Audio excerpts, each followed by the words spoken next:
At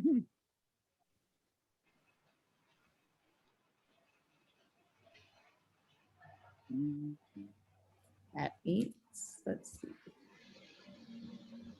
Hey, everybody. Oh, there's Julie.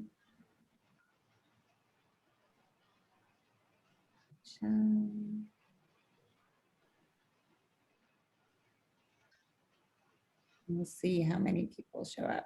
If you guys are just joining, let's see. What time is it anyway?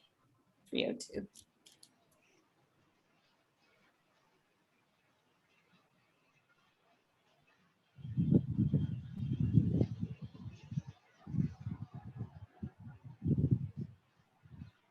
All right. I'm just gonna give it like, I don't know, I'll give Chris another minute or two, see if anybody else shows up. We've got, I see Karen, Michelle, Julie. Julie, welcome. I hear you're in Queensland. In fact, actually, well, maybe go ahead and take yourself off mute if you want to introduce yourself super quick. Since you're new to the group, I'm going to mute myself and have you check in.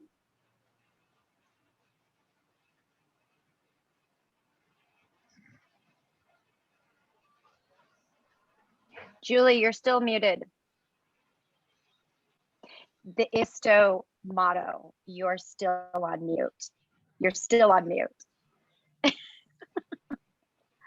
And we still can't hear you. Her and I just got off the phone. So, oh, there she is. Yes, sorry. I'm new to Zoom. We use Teams a lot here, so sorry about that. Sorry. So yes, I'm Julie Gilmore with the Queensland Police Service, and we've set up a little non-profit called Blue Surf and Blue Surf Australia, and we've been doing surf lessons for Queensland police officers, and we've just started doing some stand-up paddling. We've just come back from Townsville with Justin Mitchell up in Townsville doing some stand-up paddling up there, because not a lot of waves up there. Well, there is out on the outer reef, but that's around the Great Barrier Reef area. So, and we're looking at doing some up in Cairns and hopefully even some out at Mount Isa with yeah, so that's what we've been up to. So awesome, welcome. So glad to have you on the call today, and it's a beautiful day. So. Yeah, we're affiliated with Surfing Australia through Surfing Queensland and all that sort of stuff, good stuff as well. So I've actually just was speaking to the head psychologist of Surfing Australia last night. I was talking to him, so we're going to try and do some little bit more stuff. He's going to make some suggestions, maybe come along a couple of times. So yeah, looking really good. So we're just starting to get some traction within that our organisation. So at the moment we've been funded by our organisation, which has been really good. So it's actually been one of those things. I think the UK guys had the same thing, where the people become are grateful that their organisation are sort of engaging in their mental health welfare. So awesome. Yes, and as part of my current role in the police, I've been in the police 31 years. So, but currently I'm working in the health and safety and wellbeing, and we've just gone through it.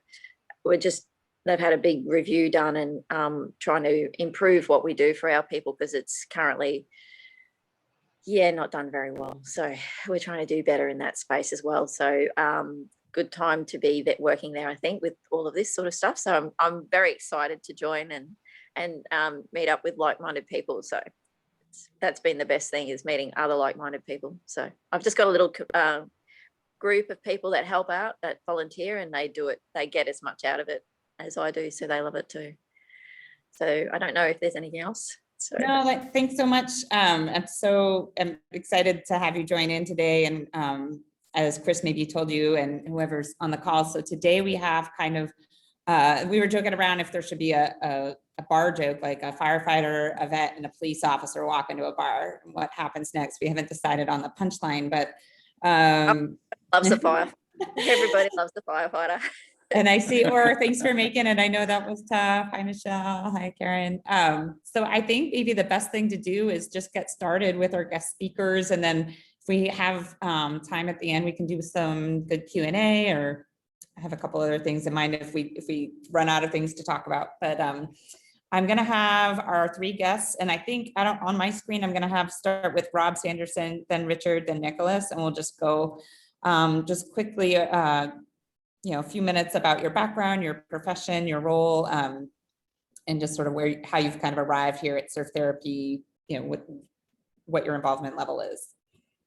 My name is Rob Sanderson. I'm the founder and director of SWELL, which stands for Surf Waves Enjoy Life. Recently retired police officer. After 18 years, I was injured.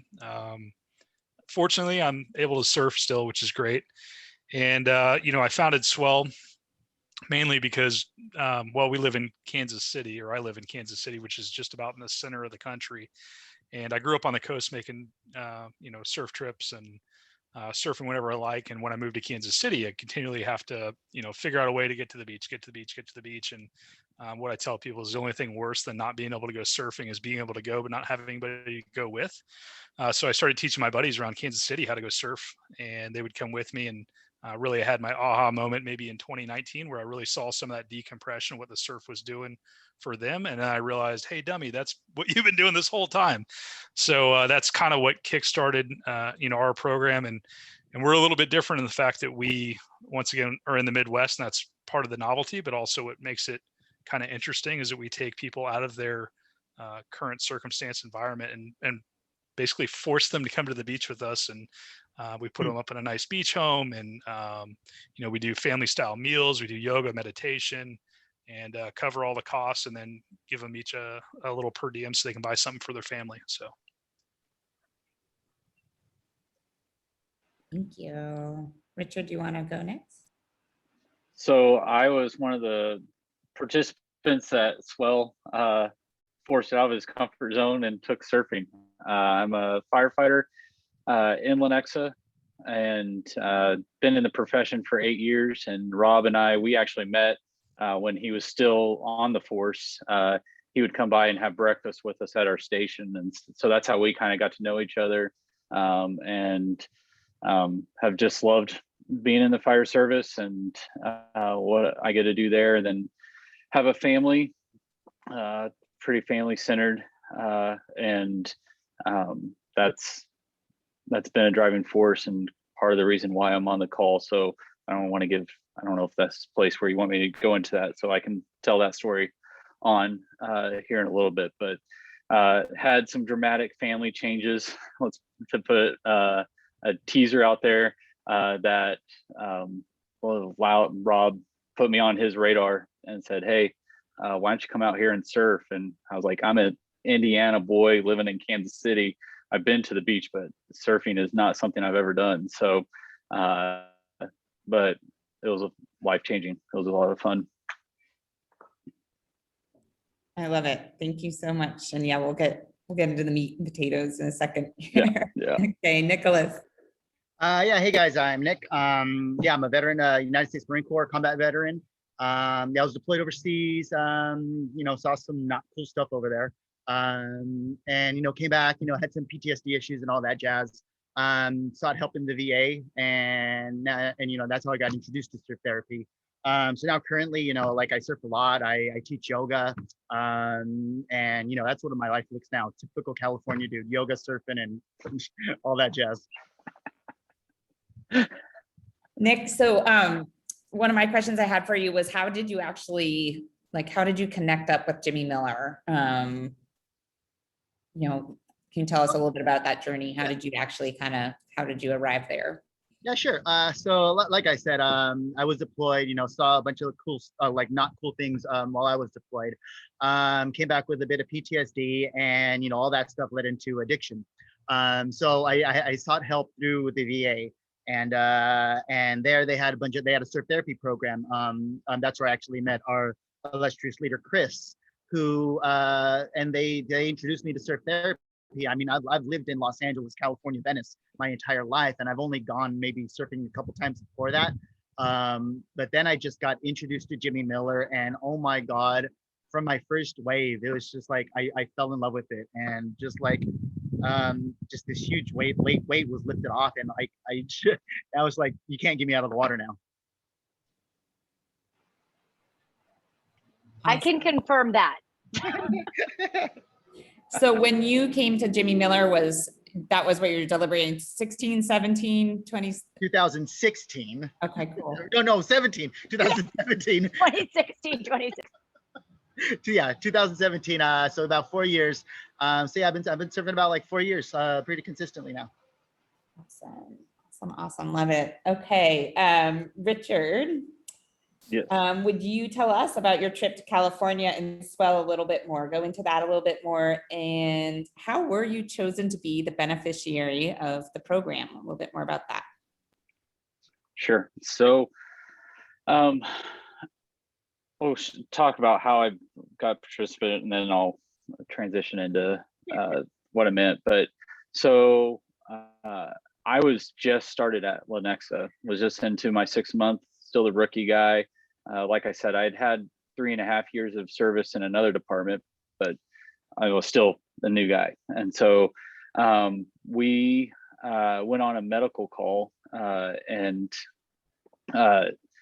wasn't really supposed to be on that call.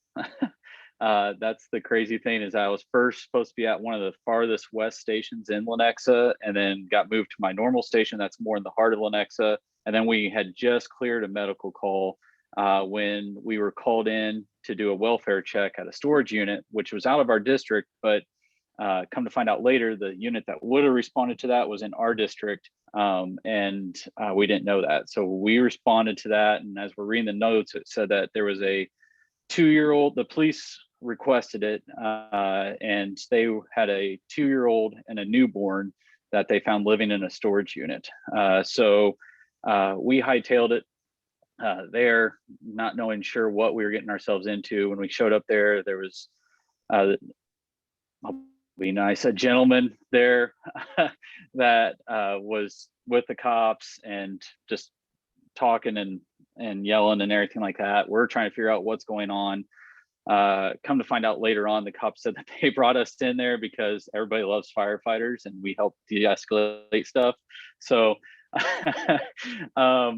we said, can you say that again? We weren't recording, but we got him to say it again. So we showed up and we convinced the guy, hey, can we just check out your kids, make sure they're okay? Because it was October and it was cold evening, and we didn't know how long they'd been living there. There was the 2-year-old there that looked like she was a cancer victim, and you know how kids will sometimes act scared when we show up on scene, but she was just in shock, had the 1,000-yard stare type thing, just looking straight through us. And so he finally agreed to let us look at his kids and make sure they're all right. I dealt with the 2-year-old, and like I said, hair, I mean, she was 2 years old, but she looked like a cancer victim. That's what a lot of people said. Her hair was missing, very malnourished, sunken eyes. And with my buddy, he got the newborn and he unzipped this coat and gave it to her, and it looked, I thought she was lifeless, like just very limp, not stirring at all. So so kind of dealt with them. And then once we kind of had the kids out of the way, that's when the police officers moved in to arrest him for child endangerment and everything. And so we go to the ambulance and we're still trying to figure out what in the world's going on here. Kind of look at the newborn, and she had her umbilical cord still attached, tied with a shoelace and clothespin. I mean, we're like, okay. So one of the paramedics started going back and forth, like trying to figure out, where's mom? What's going on? When was the last time this kid ate?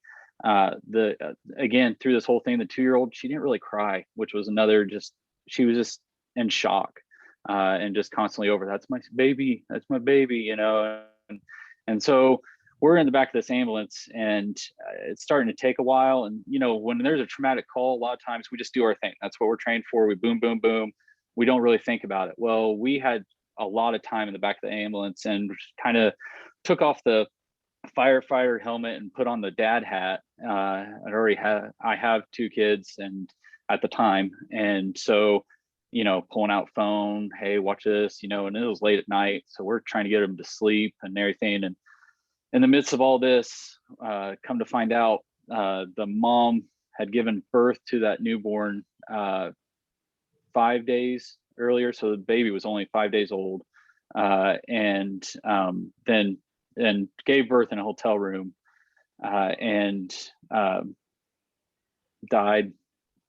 I don't want to get into too much. There's a lot of speculation, but nothing that can be proven.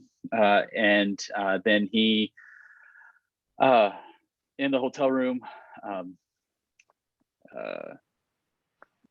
chopped her up and put her remains into Rubbermaid tubs. And so the remains that he couldn't flush and all that. I mean, it's all online. If you want to Google it, you can search the story type thing. But so that immediately changed everything. And I had some stirring in my heart earlier. Faith is very important to me, and God was really directing me towards the book of James. If you ever read it, talks about putting your faith into action, and pure and adulterous, pure religion is taking care of widows and orphans. And you know, I, for some reason, just couldn't get away from that. And it was in that moment I kind of was like, okay, God, is this why you had this on my mind and everything? And then moved me to that scene. So I'm there. And so I go home. They go to child protective custody, and I go home that next day, just more concerned about the kids. I was like, told my wife, I was like, can we just make sure? She was like, what do we need to do? I was like, let's just make sure the girls are okay. Like, so she's very well. Our other two kids are adopted from Taiwan, and the adoption and foster care network is very well connected. And so she started making phone calls, and come to find out the two girls were in two separate homes because nobody would take the two together.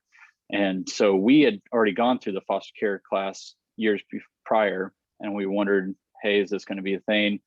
And come to find out, they were actually, they said, if you're willing to take them both in, then yes, we will, that would work. So 3-bedroom apartment, rookie firefighter, and we scramble and move furniture around, sat our kids down, said, hey, this is really short notice, but we're getting two girls to move in here. And my 14-year-old son now, at the time he was 10, he goes, oh, not more girls.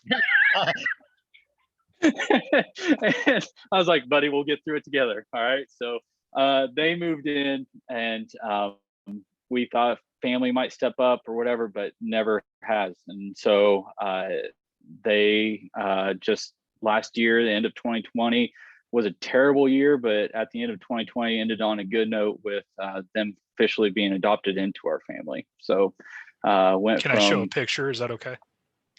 Absolutely. Yeah. And Yep, also, Richard, for we it. love you. That's the We day love they you. were. That's the day they were adopted into the Jett family, right there. Yeah. So yeah.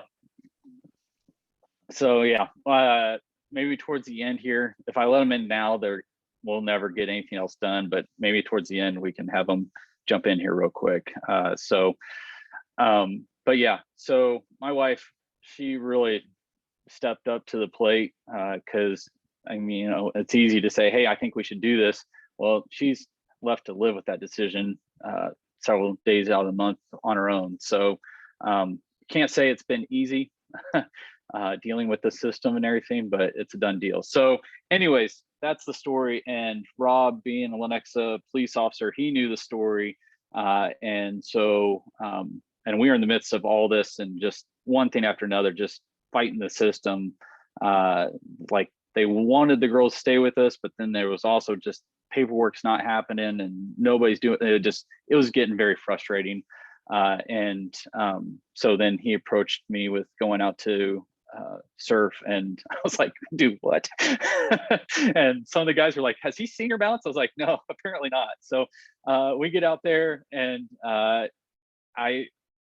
I told him later on, I said, you know what, if he had asked me, did I need time to decompress? Was I, you know, stressed out and everything like that? I don't think I would have said, yeah, I'm fine. You know, we're handling some stuff, but we're good. But as the day approached for the trip, it just felt like more and more stuff just kept coming. I was like, oh, I just need to get away type thing. And then to get there, and like you said, beach house, the scenery, the people that we were surrounded with, the food, and then just getting out there to the beach and just waiting for the waves to come in and just laying there on my board and just zoning out type thing and just really soaking it in. And just then it was like, okay, I'm going to focus. I'm going to get this one, you know. And I only was able to stand up like twice for maybe a second and a half, but it was enough to wrote enough in, but just never got to stand up. So it was, but at the same time, then I came back and it was more of a mindset change of, I went straight from moving a play set and spent 6 hours moving a play set around Kansas City for the kids. And as I'm doing it, I was like, oh, I love my kids. This is so frustrating. I love my kids. It's so frustrating. But at the same time, then I went back to surfing in my mind and just like, you know what? I handled that. I can handle this. And just kind of went into that zen, if you will, of just, hey, this is all right. And I've noticed that multiple times that there will be challenges that come up. And I'm like, all right, like Rob and Swell had said, when a wave comes, you can either be crushed by it or you can surf it. And just taking that mindset of, all right, let's surf this wave and come out on the other side. So hopefully I rambled on a long time, but hopefully that covered it. That's Well awesome. said, man. Well said. Thank you so much for sharing that. And Rob, I'm so glad you were able to give this guy a little reprieve too. Something that you said, you know, and I think, you know, on the first responder and like we talked about earlier when we were before the call, just sort of like what topics come up. And I think one of the big things that comes to mind is just even how much trauma, you know, our first responders or healthcare professionals, or, you know, you're seeing this aftermath of like, it's just not palatable to be like, this person was chopped up into 2 buckets. Like, that's just not palatable. And it's just like, I don't know what is in place for firefighters in your district to discharge some of that. So, but sorry, I don't want to interrupt. No, go ahead. So that's one of the cool things about Lenexa Fire Department. Mad props that one of the guys that really made me fall in love with the department and be like, this is where I want to go. He's actually orchestrated and developed the peer support team type thing. And I actually put in for applying to be part of the team. So we'll see if this maybe helps my chances. But no, he developed this peer support team. And so after that call, we had a debrief. And this is a cool part. I always forget to tell this part. And afterwards, I kick myself. So I'm glad you brought this up, that we were doing the debrief. And on the way there, I called my buddy Rob, who's heads up our peer support team. They came over that night of the call. They took units out of service and said, hey, you know, we talked about it, but then we had the debrief with the police officers, dispatch, and everybody that was involved. And on the way there, I said, hey, Rob, should I share that the girls are back in my place or should I just let that go? And he's like, dude, that's got to be your call. Just, you know, pray about it, because he knew faith is important. He's like, and see what happens. So I'm sitting there and we're all sharing our story and everybody would share their story. And every one of them came to, I just want to know if those girls are okay. And they move on. Hey, I just want to know if those girls are okay. Every single one of them was coming around. It's like, okay, I got it. I'll tell everybody, you know? And so at the end, they were like, does anybody else have anything else to say? And I was like, I got one more thing. You know, we're all been concerned about the girls, and I can let you know, beyond a shadow of doubt, they're okay right now. Because they're back at my place, you know, and back in the ambulance, you know, just dealing with those girls. I finally was able to, when we got the news about what he did to the wife or whatever, I kind of was telling the older one, hey, it's okay, you can sleep, you're safe now. And I think, and saying that to her, I was actually making an oath and a promise to her. And so from that moment forward, I made it my personal thing to make sure that she was gonna be safe. So, so at the end, and it was instantaneous when I told them, hey, these girls are safe, they're back at my place. It was like this weight that everybody was holding, you instantly saw it just lifted. And these police officers, everybody, all of a sudden just kind of took this sigh of relief, breath. Everybody started breathing again, and smiles came over their faces. And it was, they were like, okay, we're done here, let's get back to work. And it was just, it brought a healing moment, I think, to everyone, just knowing that how the girls were. So yeah, so the peer support team that we have in place has been awesome. And that was a cool moment that I sometimes forget to share. super incredible rainbow out of all of that Yeah. trauma. Sorry, I guess I have one more question that's unscripted for us, but my other question is, do you see from your experience with Swell when you came out to the West Coast, especially actually if you're thinking about being on that team, do you see some overlap of like things that you can bring? What parts of surf therapy in your experience do you foresee you might be able to implement, if anything, in that peer support group? Yeah, I think just finding that moment of just being able to get away, like outside in nature, soaking in the rays type thing. But then like, it was also not just the nature aspect of it all, but it was having a task, and just like, hey, just exert all your energy and focus on this, focus on that. And it was in focusing on that, you kind of, hey, look at that, and it kind of gets your mind off of everything else because you have to focus on this or you're going to wipe out type thing, and so just that focus of, all right, that's what you got to do, paddle, paddle, paddle, paddle, all right, up, and then that exhilaration of, oh man, this is awesome, and just feeling that wave and everything. And I think that's finding that way of doing that, of just, hey, let's focus on this, and instead of conquering it, or letting it conquer you, let's find a way for you to conquer it and overcome it. And that's kind of the aspect I see. Awesome, thank you so much. And then last question, I swear. Right now. Is your tribe gonna learn how to surf? Are they going to the beach one day? Are you guys? Yes. So we're actually in Florida right now on vacation, but we're inland. We're near Orlando. So, but yes, as soon as I can get them, I've actually been talking to my 14-year-old, being like, hey, we need to go do this, and he's going to kick my butt at it. So it's kind of like, I need to get some more practice in before I take him out so he doesn't show pops up. But at the same time, yeah, that my wife would love to move to the beach anyway. So yeah, we'll have to make that happen. Nice. Well, I know we've got a couple people maybe at the end that can introduce. We got a couple people on the call that are in Florida. So, okay. Yeah. I'm taking you out of the hot seat. Thank you so much. All right. All right. So then the next questions, let's see. This is actually for both Nick and Rob. So Nick, if you want to go first, and then Rob, I'll have you chime after. How is surfing, just regular surfing, different than the surf therapy program that you guys work in?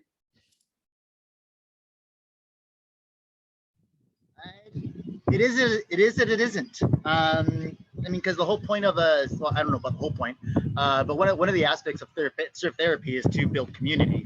And when when you start surfing on your own, I mean, yeah, you still go about yourself, but one of the best things is going out with a bunch of other people and still being a part of that community.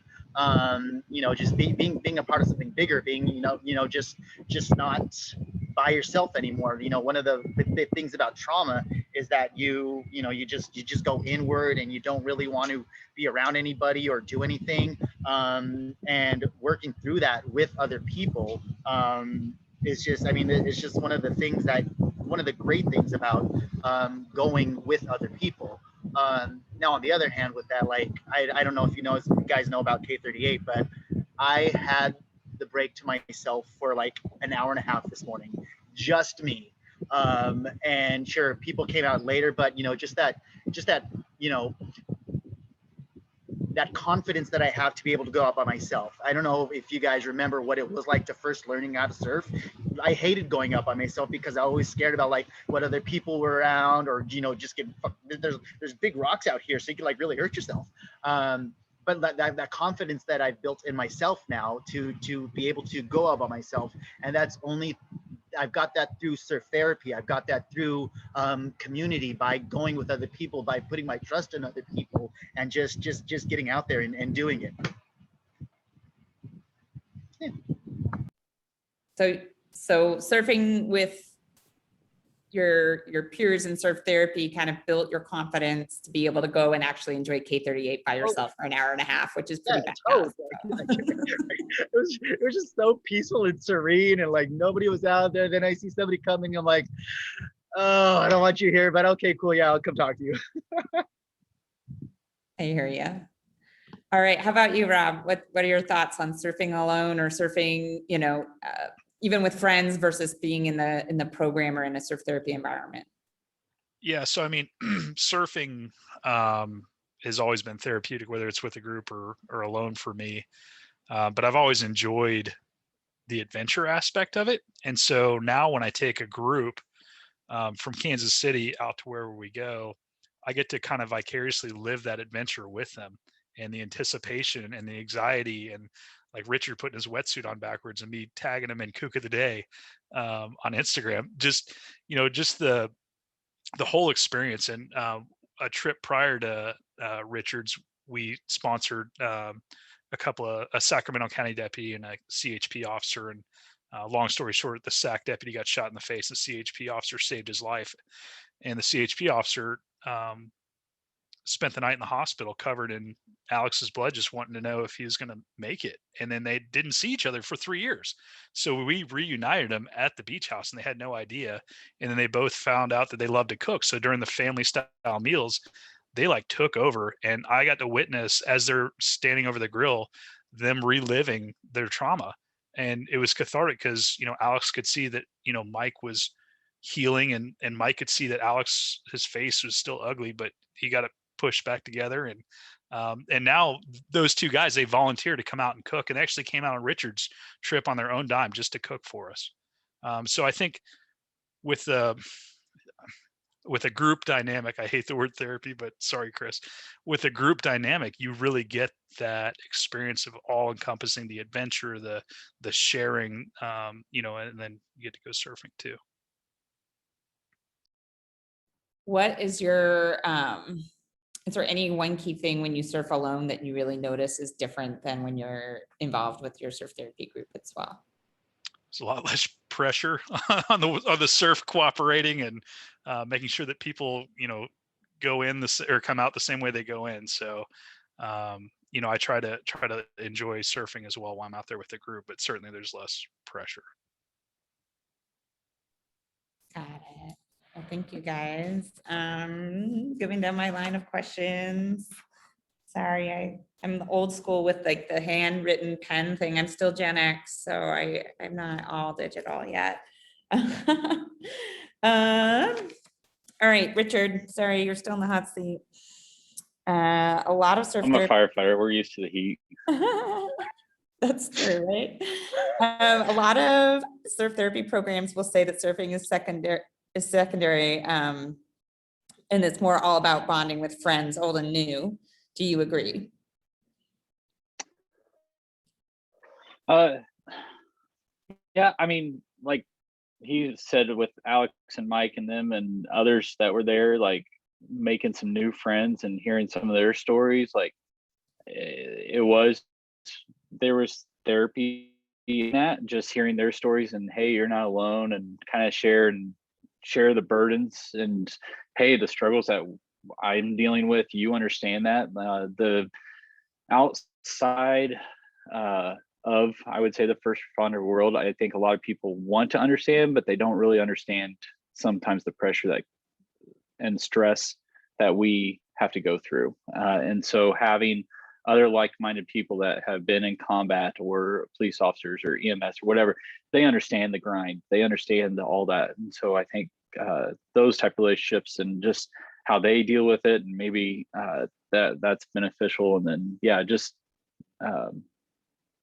I mean, I took the guy that I took with me. I was allowed to take one other firefighter, and so given why I was going out there, I took who the girls refer to as Uncle Matt, and they just the whole fire department kind of rallied around him. They all have been awesome, but Matt really stepped up, and they love their Uncle Matt. So I was like, hey, this is where I'm going, so you're coming with me. So having him, and just that has made an extra bond between him and I already, that was already there, but just strengthened that even more.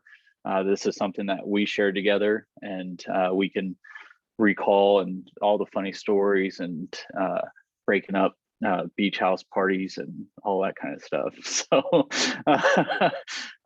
yeah, so Did So that, it sounds like- does that so answer it the sounds question, or like did I the- not understand it? No, you got it. So it sounds like the bond part is pretty equal to the surfing part. Like, I don't know Yes. if you could, I don't know if you could say one more than the other. What do you Yeah, on no, that? no, it was definitely like, we were there to surf. And so anytime that we got to go out and surf, like I was there. Like even the very last day, after we had been out there the day before for hours type thing, even that very last day, I was like, this is why I'm here. Before I go, I want to go one last time, you know. And all the other guys, they were like, we're too sore. Matt was like, I'll go out and watch you fall down, but I'm not surfing type thing, you know. And so but it was just that going out just one last time, soaking it in, and just, all right, before I go back to the crazy, you know, this is just soak this in one more time. But just the relationships that were built from that too, from everybody that was on the trip. I mean, we still had the text thread and still keep in contact with each other and sending funny memes and busting each other's chops type thing. That's something that keeps us connected. So yeah. Thank you. Nicholas, what's your take? Surfing is secondary to the bonding, or vice versa, or equal? I mean, Richard said it great. It's in tandem. Definitely not secondary. I mean, now surfing can be like interchanged with other things, hiking. You know, just some sort of activity that you do together. But yes, it's on equal level. It's an equal ground, because it is about bonding, but it is also about that activity that you choose to do. It's, you know, surfing. You know, that common obstacle that you overcome. You know, I'm gonna curse that shit that you go through. You know, that first time you take that wave and it's just like going over your head and you're just like, oh my God, what is about to happen? And then you see that look on somebody else's face as it's happening to them. There's nothing like that. There's nothing like that bond that happens when you guys are in the suck together. And you know, and surfing just does that perfectly. And yeah, it's an equal playing field. You need those two things in tandem. Awesome. And Rob, I know your story about, you know, kind of uniting those two, the CHP and the Sacramento deputy. I mean, it sounds like you kind of felt like bonding is very important, but what are your thoughts? Surfing secondary, equal? I honestly, I think it's secondary for me, because I mean, I love surfing. It's what I love to do and I love to share. But you know, really what the trip's about is that decompression, the reinvigoration, but really creating strong bonds. We always have the chosen participant or participants select at least one buddy to go with them, but then we thrust them into a group of other like-minded people and to form new bonds. And I think that's important, especially if somebody's gone through a traumatic event, the ability to form new relationships and really nurture that, because I think we lose that sometimes, especially as these communities, veterans, first responders, you close yourself off to the world at times, and this really opens it up for them. And Rob, when you do take your crew out to your trips, when you go on these adventures, is there like any one major thing that you're hoping that they take away from their experience? Like if you had to summarize, if there's like one theme or one common thing you're hoping that they get.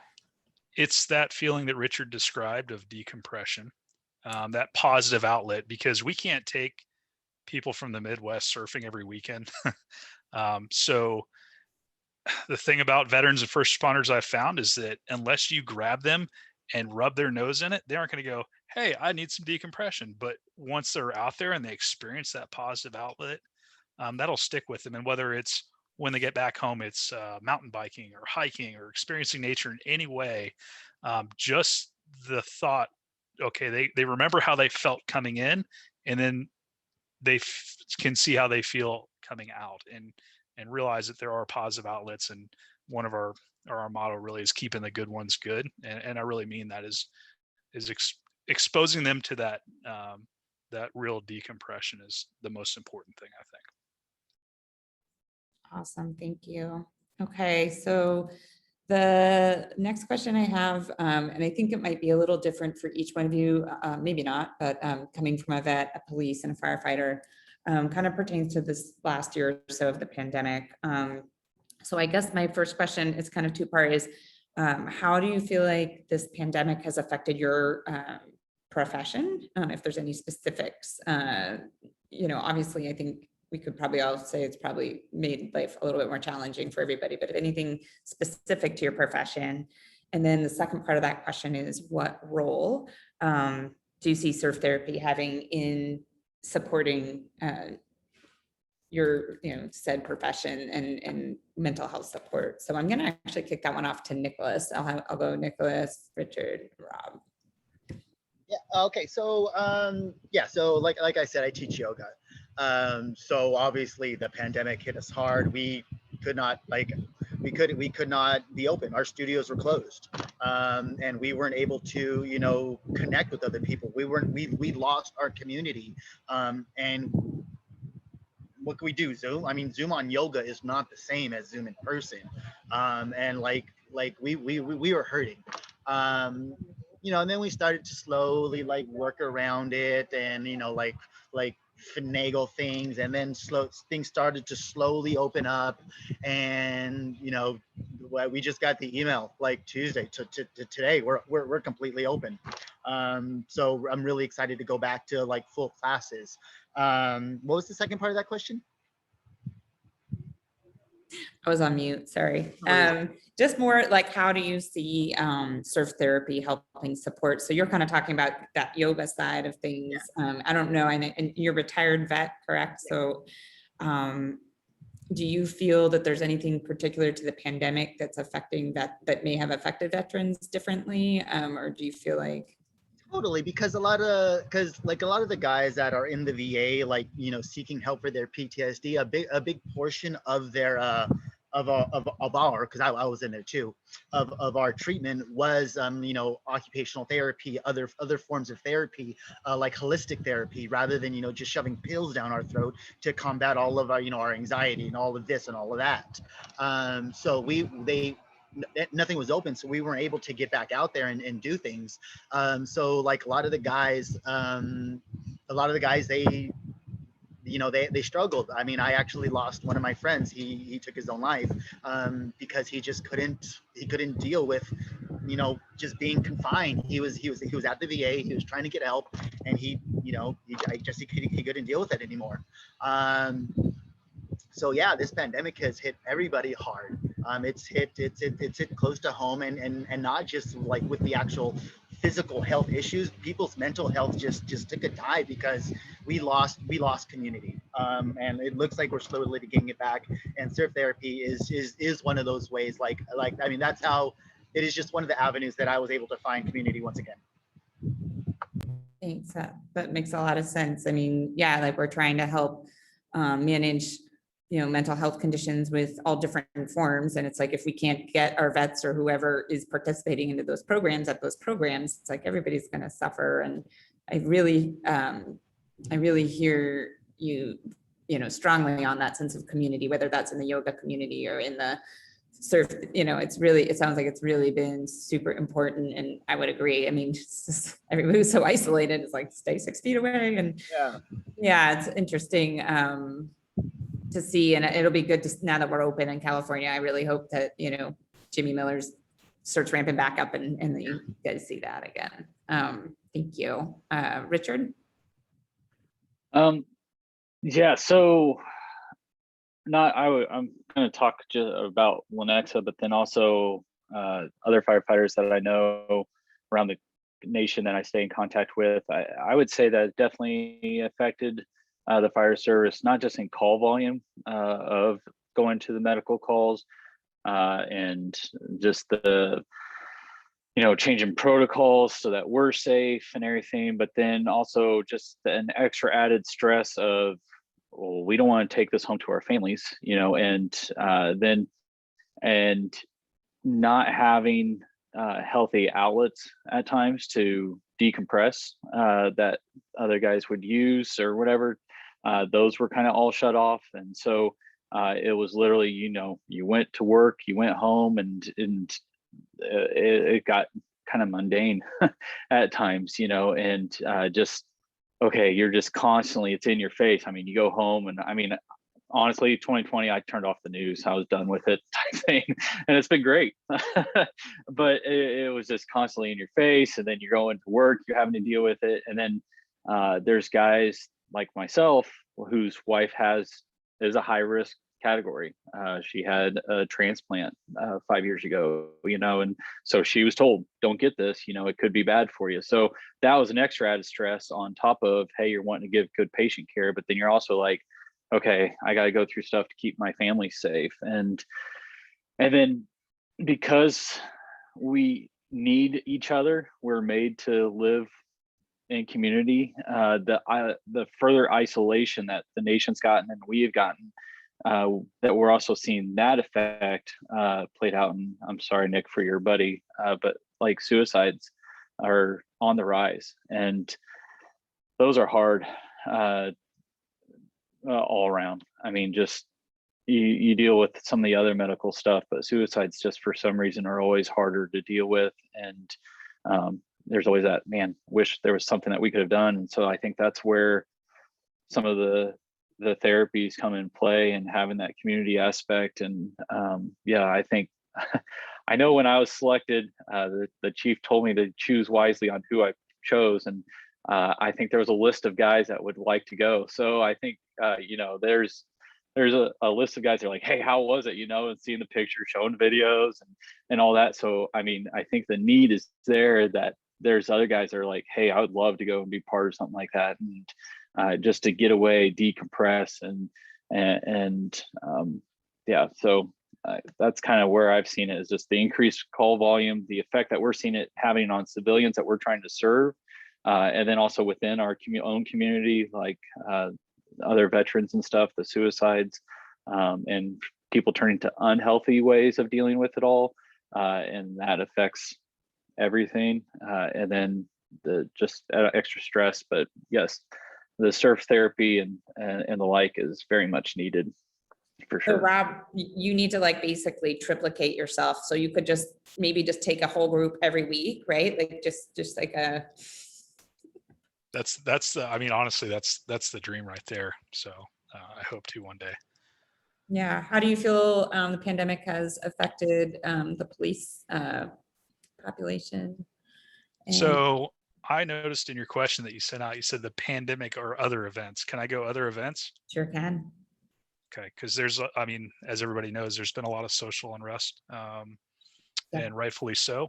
And I would say that I feel very passionate about that, because I see the same thing that America sees, but I'm painted with a broad brush. And I still include myself in the community because I'm recently retired. But I served 18 years. I risked my life a lot of times. I worked undercover. I worked on the SWAT team. I saved and improved a lot of other people's lives, and I was passionate about it. And I didn't do it because they paid me a lot of money.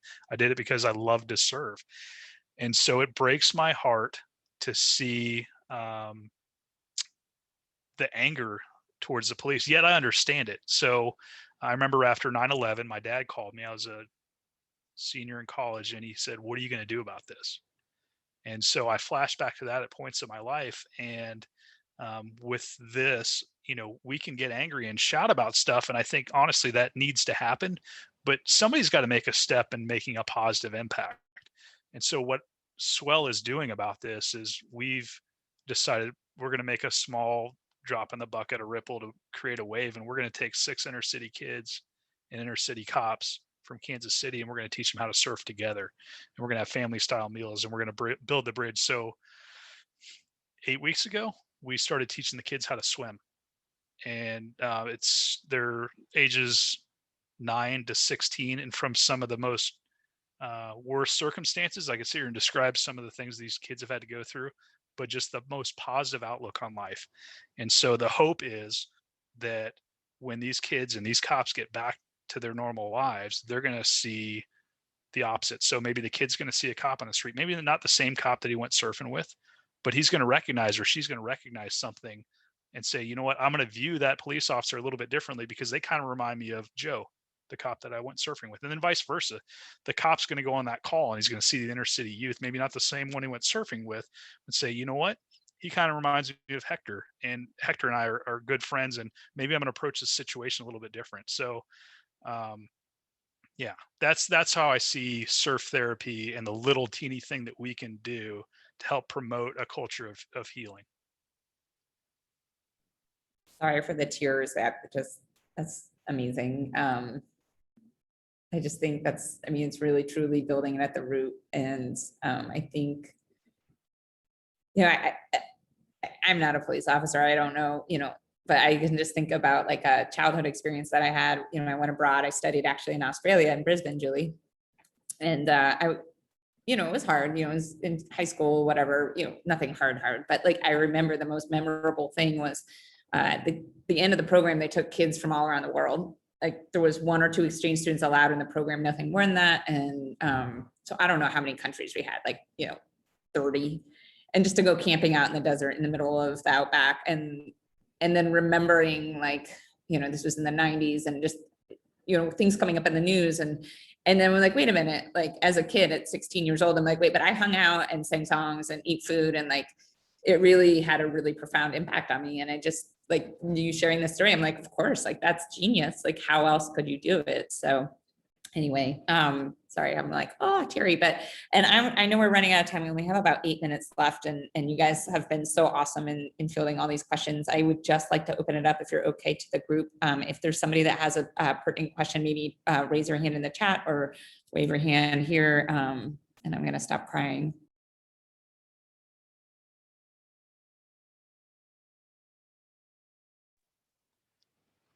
You guys can virtually pet Paco.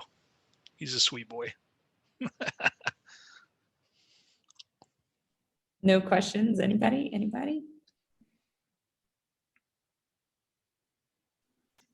Hi everybody. I have a question. I'll try to concentrate with the cuteness here.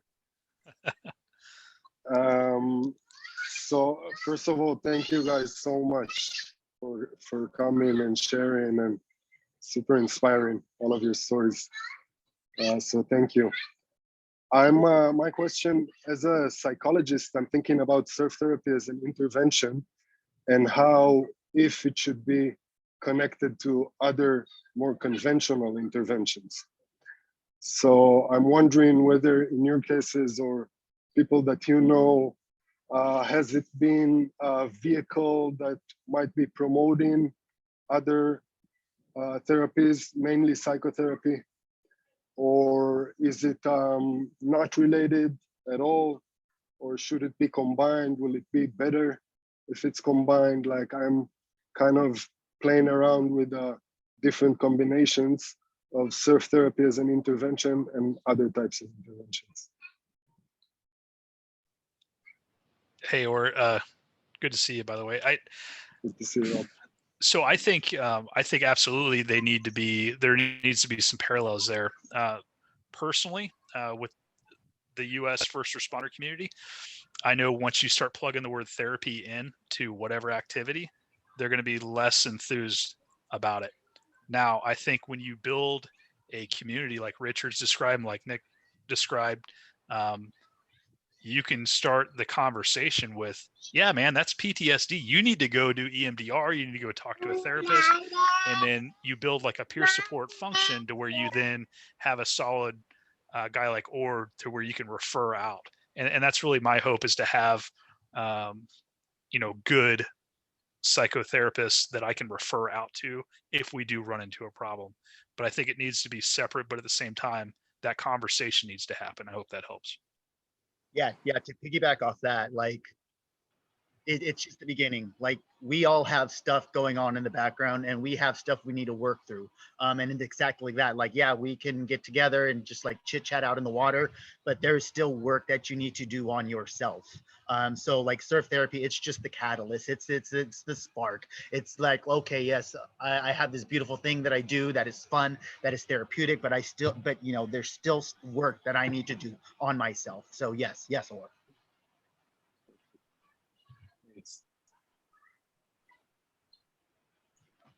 Go ahead, Julie. Sorry, Shane, you were looking down, but Julie and then Karen. Oh, sorry. Yeah, for Rob, I was just wondering, for your program, your funding, where do you get your funding from? And is it done in their own time or is it work time? Sorry, is that a... No, so those are both great questions. I will sell my kidney to put a trip together. So we sell clothes, we sell coffee, we do fundraisers, and each one of our trips are about $7,000, and we're scheduled to make like 7 of them this year, and nobody collects a check. So I'm just that passionate, and luckily I've got a very good board too, is that passionate about hustling. So we've got tons of lines of revenue, and I'm into developing more as well, and I'd be happy to share any of that with you. As far as time goes, sometimes some departments will afford the officers or firefighters the time, and then sometimes they'll take vacation. So more often than not, it's vacation. The first step in getting buy-in that I can see for us is to get those departments to actually give them the time off to go out and participate. Next step would be maybe a little bit of funding kicked our way, but we'll see. Thank you.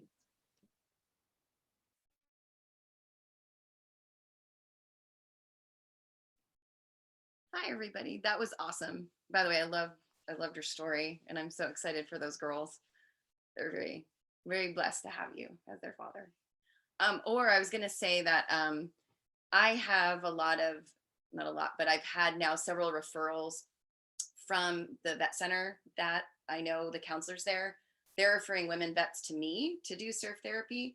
And then the ones that I meet during like a retreat or out in the water, people I'm working with, I then get into a position to refer the ones that aren't in talk therapy or psychotherapy. Like, hey, have you considered maybe going to the vet center or seeking out, more traditional mental health, modalities? And they seem to be much more receptive. And so I feel like it really does go both ways in having those relationships in the community, because some veterans all people seem to maybe be drawn to surf therapy first because it's less intimidating as far as the mental health aspect of it goes. And then after they realize, oh my gosh, I'm not alone. There's so many people that feel this way and they get me and they're in therapy and they're doing really well. Maybe I should try it. So I feel like it kind of goes both ways. That's a great point, Karen. And I think as a healthcare provider, for me, my vision is that like healthcare providers not only could be recipients, but also referral, like have that nice like back and forth that you talked about. And I think that actually helped everything in general. So it's good to hear that you have that great reciprocal relationship. Awesome. We have about 1 minute left. Does anybody have any other burning? Go ahead. You're asking how it's affecting police. Like down here, it's been a little bit different. We've been living in a bubble, but police are the ones that are sort of running the bubble, if you know what I mean. So we're getting a lot of police that are exhausted, and because they're doing long hours in quarantine, they're doing long hours when we've had borders up interstate. So our people are getting exhausted. So I'm concerned. We had stand up paddle up in Townsville, and one of the guys sent me an email afterwards saying, "Thank you so much for this. This gave me an hour's break. I haven't had a break and I haven't had a day off in seven weeks." And he's a disaster manager. So, and of course, as he's driving away, he gets a phone call from comms about, oh, there might be a COVID breach. So yeah, it's going to be a real issue with us moving forward because they're just getting exhausted. So anyway, just thought I'd add that. Yeah, total fatigue. Like you're not supposed to be in a full sprint for 7 weeks or 7 months or however, no. Yeah. So burnout's going to be a real thing and something we are really concerned about for our people. I would like to, at some point in the next however many months we have together in this program, I have a couple of people I want to bring in and just kind of talk about the difference with like burnout. I have a nurse that I know that really talks about helping with the burnout versus that moral injury component. And just kind of starting to talk about those things, maybe even separately together, because I'm still kind of exploring it. But I think you're absolutely right. Like, I mean, like I had to go here to the hospital to go get an MRI, and their system got hacked. Like we had like that ransomware thing that happened. And I just felt like so bad for these people like that have been working under this COVID stress in the hospital. And then, oh wait, your computer's hacked too, and you can't get any. It's just like, how much more? Yeah. anyway, I know we're I right. just on- wanted, Shane, I wanted to comment because you guys were all talking about that. I mean, surf therapy really is not meant to be a standalone. It's really meant to be a complement. And Rob, I agree with you. Not to stereotype, but some of our first responders and veterans are a little too tough guys, and the word therapy seems to be a problem. But remember, it's surfing first, surf therapy. And I think that that's much more approachable to Shane's point and Karen's point. It is much more approachable than psychotherapy, even physical therapy, which obviously that's not the same thing. But my point is, yeah, I think it's meant to be complementary. And if we can interchange, Karen, like you're doing, like that's That's the funny. magic. We were thinking the same thing about that. We were like, yeah, it probably does need to have, like I'm a CODA, you know, and I know my area is here and not here. Right. Yeah. Mine's low. Mine's real low right now. All right. I am so sorry, but the librarian just kicked me out of the library. So, Oh, like literally, she's like, the library is closed and you were supposed to leave 15 minutes ago. So I'm really Oh, sorry, you guys. no. But I am gonna sign off. I want to thank you all so much. Our speakers today, everybody. Thank you. can Thank everyone you. smile really quick? Smile. I'm going to take a photo. Thank you. Shane, I love you. Thank you so Love you much. guys. All right. Poor Shane just got kicked out.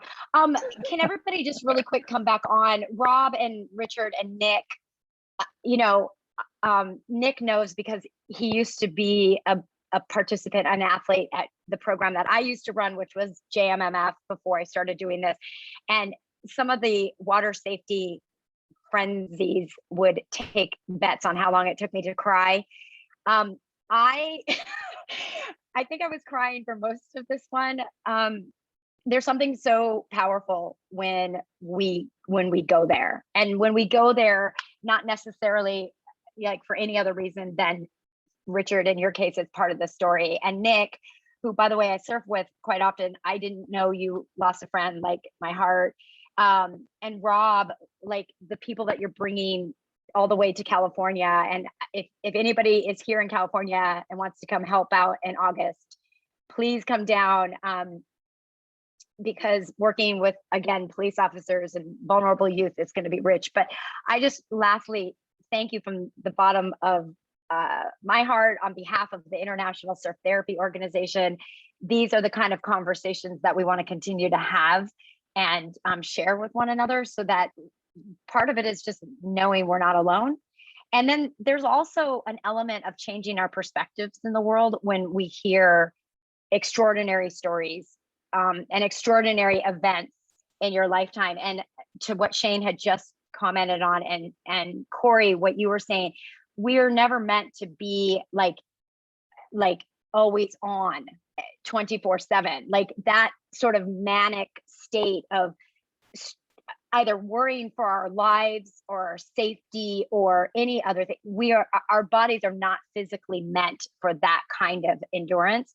And I'm just really so grateful for all of your services, and thank you so much, because down here at Costa, who by the way is in Florida, Richard, you're looking at some veterans as well. So thank you everybody for your awesome service. And Karen and Julie, of course, is a police officer. Like we just have all people giving service. So anyway, thank you so much on behalf of ISTO. And yeah, come back in and say hi and goodbye. I don't want to be the last one talking. I just wanted to shout out to Orr really quick and let him know that we've been thinking about him, and Israel as well. And I don't know what the political climate is, but whatever it is, I hope it improves for you. Thanks, bro. I'm not there right now, but I'm going at the end of the month for a few weeks, and Well, be careful, yeah. okay? Thanks, bro. Yeah, Appreciate it. please give Guy our love. I will. Thank you, guys. Yeah, thanks, God. Keep you posted. Thanks. Thanks. Bless you. Thanks, guys. Yeah. Bye, Corey. Bye, Everybody. Michelle. Hey, the girls Bye. are coming. Hold on. Uh-oh, the girls are Oh, the coming. girls. Oh, the girls are coming. Oh, I'm staying on. We're staying on for this. Julie, thank you for joining. Julie's getting ready, I think, to go surf. They're not Or sure. your kid was cute as heck. Yeah. Wow. I know. Okay. With his little hood. Yeah, that was cute. I don't know what he had on. Choose from, and they'll have like I was running around naked around the pool. It was a towel. Look like a towel. Well, he had a hood on, towel hood, one of those. That's what I'd be doing if I was in Costa Rica, bro. I'd be basically naked all day. This is Right. my court Do source. it, and they'll send you this, like, oh, other. Oh my God. Yeah, I love, Nick, that you apologize for swearing. This is a bunch of veterans and first responders. I feel like swearing is swearing is part of I it. was a sailor, Nick. So yeah, my vocabulary is bad as a sailor. I think these are the longest meetings I've been in where I haven't sworn. So, Is Richard trying to go get the kids? Oh, There's Katie. That's my girl right there. hi, Katie. Hi. Here, 1, 2, hold 3. on. Let's all say hi. Oh, maybe 1, 2, 3. Hi. You gotta get over in this. Uh, How do you undo? Hold on. Hey, Who's that? Let's see. How do how's I- Florida? Like press. There. We can hear you. Now can we hear? No, you How's just, Florida? there. I'm so not familiar with this computer. We can hear you. We can hear you. Can you I guys can hear us? hear her. Awesome. Whoever that is talking. There. Yeah. So, girls, how's Florida? Oh, I want Are to you move. having- We want to move here. You do? Because it's so warm. Cousins. I heard there's a giant mouse that lives in Florida. Is that true? Oh, brother. Please, Mouse let's take them to the beach before we go there. Mickey Mouse. Hey, no, we want to live here because our cousins live here. Yeah. We want to live here because our cousins here. Oh. Thanks, Richard. So, Yeah. So these are Richard, girls, that's my Richard, wife, Tiffany, the one that I said is hi, the real Tiffany. hero. Hi. So- Bless you. Bless you. And Oh, who are well. your two girls? Can you tell us who is who? This is Who is who? Katie. This is the baby, Katie. Hi, And Katie. she'll be 4 in October. Oh. And she goes to She's going- gymnastics. I then- was in gymnastics too, Katie. Yeah, we're a gymnastics family. And then this is Chloe, and she will be 6 in September, and she starts kindergarten this year. You. Yay. Chloe, I love that. Have fun. Have fun at school. Oh God, September. We're a long ways away. Forget it. Have fun this summer. I know. So Yeah. we still got 2 months. When they go to gymnastics, Yeah, when big sister goes to gymnastics, you get to go, right? Yep. when she's already there. When her don't Yeah. go to already in gymnastics. When Yeah. when we don't go to Welcome to our life. This is Thank you so much. All right. We Yeah. love you, girls. Bye, Tiff. Bye, Chloe. Bye. well, Katie. kisses. Oh, Thank you guys. Oh. There we go. Mwah. Thank you, Chloe. all right. Thank you, Chloe. Thank you, Richard. Thank you. You're welcome. Thank Bye, you. everybody. Tiffany. Thank you, Tiffany. Bye, everybody. Thanks so much for being here. You guys. Thanks, Richard. Appreciate it, buddy. Not a problem. Thank you.